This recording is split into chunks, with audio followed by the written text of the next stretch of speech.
Hello all, welcome to Pujitha stories. నేను మీకు ఈరోజు ఇంట్లోనే చాట్ అండ్ పానీపూరి ఎలా ప్రిపేర్ చేసుకోవాలో చూపిస్తాను. దానికోసం అయితే నేను ఫస్ట్ పచ్చి బఠానీ yellow colour and green colour ఒక 5-6 అవర్స్ నానబెట్టాను. తర్వాత ఒక కుక్కర్ తీసుకొని అందులో మనం నానబెట్టిన బఠానీలు 2 బంగాళదుంపలు కూడా వేసుకొని 3 విజిల్స్ వచ్చేంత వరకు ఉడకపెట్టుకోవాలి.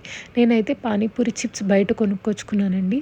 వాటిని ఇంట్లో ఫ్రై చేసుకున్నాను. ఒక ప్యాన్ పెట్టుకొని అందులో ఫ్రైకి సరిపడా ఆయిల్ పోసుకొని ఆయిల్ కాగిన తర్వాత ఈ పానీపూరి చిప్స్ అయితే వేసుకొని దాని మీద కొంచెం నూనె, నేను వీడియోలో చూపిస్తున్నట్టు చేస్తే కనుక పూరీలు కొంచెం పెద్దగా వస్తాయి. ఇప్పుడు మనం ఉడకపెట్టుకున్న బంగాళదుంపలకి మొత్తం పొట్టు తీసేసేయాలి. పొట్టు తీసేసుకొని బఠానీలని బంగాళదుంపల్ని ఒక గిన్నెలో వేసుకొని స్మాషర్తో మెత్తగా స్మాష్ చేసుకోవాలన్నమాట.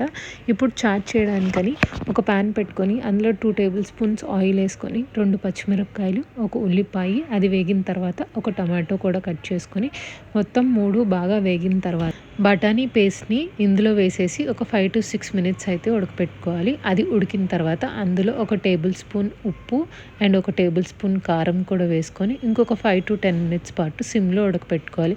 అది ఫైనల్గా ఉడికిన తర్వాత కొంచెం గరం మసాలా వేసేసుకొని స్టవ్ ఆఫ్ చేసుకుంటే ఈజీ అండ్ టేస్టీ చాట్ అయితే రెడీ అయిపోతుంది. చాలా అంటే చాలా బాగుంటుంది అన్నమాట.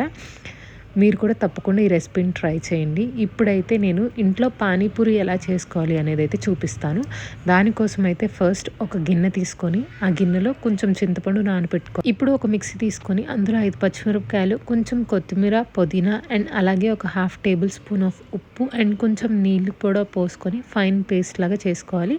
అండ్ అందులో మనం ముందుగా నానబెట్టుకున్న చింతపండు నీళ్ళు కూడా పోసుకొని పానీపూరి మసాలా వేసుకొని అండ్ కొంచెం ఎక్కువ వాటర్ యాడ్ చేసుకుంటే చాలు, పానీపూరి వాటర్ కూడా రెడీ అయిపోతుంది అనమాట. చాలా అంటే చాలా ఈజీ ప్రాసెస్, పెద్ద కష్టపడాల్సినంత అవసరం ఏం లేదు.